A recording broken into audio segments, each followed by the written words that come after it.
आज का मौका दिया गया। कोरोना का ओमिक्रॉन वेरिएंट अपना दायरा बढ़ाता ही जा रहा है। मुल्क भर में करीब 220 से ज्यादा मामले सामने आए हैं। सिर्फ दिल्ली में 102 केसेस देखने को मिले हैं, जिसमें एक की मौत हुई है और 75 मरीज सेहतयाब होकर घरों को लौट चुके हैं। मरकजी हुकूमत ने रियासतों को अलर्ट जारी कर दिया है और ओमिक्रॉन को डेल्टा वेरिएंट से ज्यादा खतरनाक बताते हुए जंगी पैमाने पर इसकी रोकथाम की सलाह दी है और कहा है कि अगर जरूरत पड़े तो नाइट कर्फ्यू का निफाज अमल में लाए।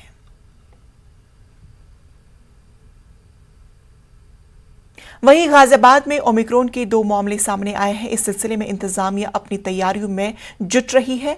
गाजियाबाद कोविड अस्पताल के डॉक्टर पीजी त्यागी से हमारे नुमाइंदे रोहित ने बातचीत की। गाजियाबाद में ओमिक्रॉन के 2 मामले सामने आए थे। इसको लेकर हम डॉक्टर बीपी त्यागी से हम बात करते हैं।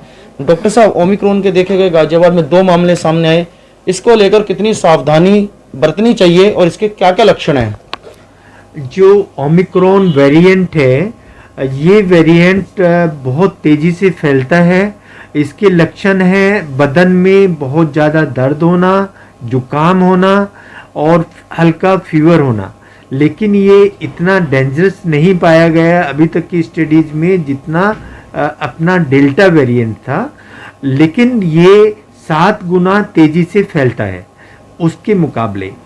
अब देखना ये है कि जितने भी नए केसेस अब आ रहे हैं, जैसे गाजियाबाद में आज का डाटा है कि 38 केस अभी तक हुए हैं, उसमें से 23 केस अभी एक्टिव हैं, 3 केस अभी अलग अलग अस्पताल में दाखिल हैं।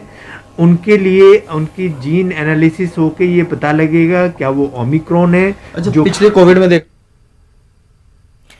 तमाम शोबों के सरकर्दा मेहमानों और पेशावर अफराद की निगरानी में